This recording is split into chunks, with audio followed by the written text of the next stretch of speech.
kita ke berita terpopuler yang pertama. Trump is back. Itulah yang diserukan oleh warga Amerika Serikat bahkan dunia. Kemenangan Donald Trump diyakini bakal berdampak besar terhadap ekonomi dan tata politik dunia. Dunia kini menunggu Trump 2.0 atau periode pemerintahan kedua Trump di Gedung Putih. Politikus berusia 78 tahun tersebut pernah menjadi penguasa AS pada 2016 sampai 2020. Dampak paling terasa di Asia kemungkinan besar akan terjadi melalui kebijakan Trump terkait perdagangan, di mana ia mengancam selama kampanyenya untuk mengenakan tarif 60% pada produk-produk China dan tarif universal sebesar 10% atau 20%. Katrina L., Direktur Riset Ekonomi di Moody's Analytics, mengatakan Asia menjadi salah satu wilayah yang bisa dirugikan oleh kebijakan tarif Trump. Prospek pengurangan komitmen militer AS terhadap sekutu-sekutunya dan berkurangnya peran global AS juga akan mempengaruhi ekonomi di kawasan tersebut, termasuk Taiwan dan Korea Selatan.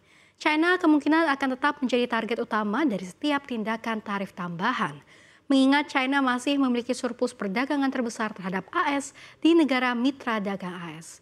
Di samping itu, China terus mendominasi perkembangan teknologi-teknologi penting yang ingin AS dapatkan bagian yang lebih besar.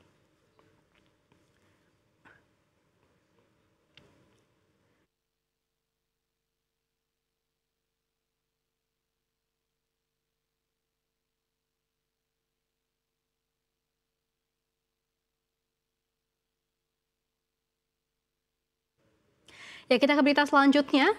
Presiden Amerika Serikat Joe Biden mendesak warga Amerika untuk menurunkan suhu pasca kemenangan Donald Trump dari Partai Republik dalam pemilihan presiden pekan ini.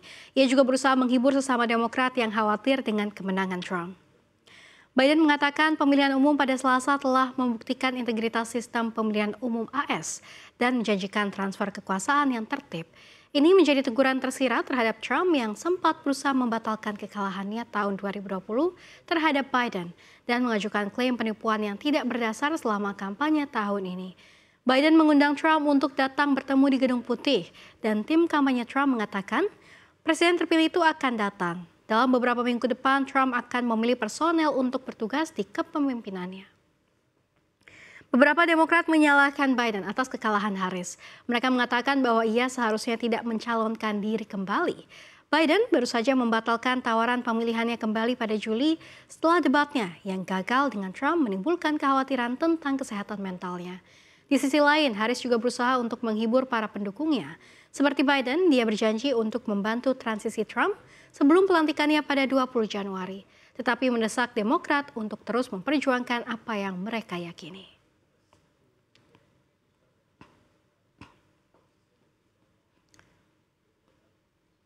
Ya, kita ke berita terpopuler ketiga di cnbc.com, di mana terpilihnya Donald Trump sebagai Presiden Amerika Serikat tampaknya tidak menjadi kabar baik buat Menteri Keuangan Sri Mulyani Indrawati. Sri mengatakan peristiwa itu menghambat sentimen positif terhadap stabilitas eksternal Indonesia, yakni terhambatnya penguatan nilai tukar rupiah terhadap dolar Amerika Serikat di tengah sentimen positif penurunan suku bunga acuan The Fed Fund Rate, serta terjadinya aliran modal asing yang keluar setelah Trump terpilih. Dari sisi kurs rupiah, Sri mengatakan sebetulnya sempat mengalami penguatan beberapa saat terakhir. Namun karena berita Trump terpilih sebagai Presiden AS, kini malah mengalami depresiasi.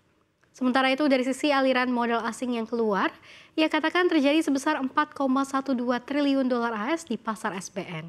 Padahal pada Oktober 2024 ia menilai terjadi aliran modal masuk atau inflow sebesar 14,98 triliun dolar AS. Kondisi ini menurutnya juga menyebabkan imbal hasil atau yield dari SBN Indonesia meningkat sedikit ke level 6,76% setelah pada Oktober trennya menurun, membuat selisih atau spread dengan yield US Treasury merendah.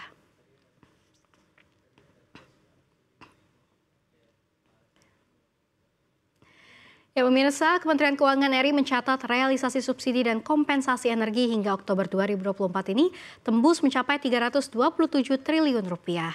Realisasi tersebut terdiri dari 139,6 triliun rupiah untuk subsidi dan 115,1 triliun rupiah untuk kompensasi. Wakil Menteri Keuangan Suhasil Nazara membeberkan, pengeluaran subsidi energi dan kompensasi ini dimaksudkan supaya harga bahan bakar minyak dan listrik terus terjaga. Suhasil mencatat realisasi subsidi dan kompensasi energi yang mencapai 327 triliun itu Untuk konsumsi BBM sebanyak 13.476 juta kiloliter atau naik 1,1% dibandingkan pada realisasi konsumsi subsidi BBM tahun 2023. Adapun untuk konsumsi liquefied petroleum gas atau LPG 3 kg, konsumsinya mencapai 6.100 kg. Sementara itu, untuk pelanggan listrik subsidi menembus angka 41,3 juta pelanggan atau naik 4,3% dibandingkan pelanggan tahun 2023.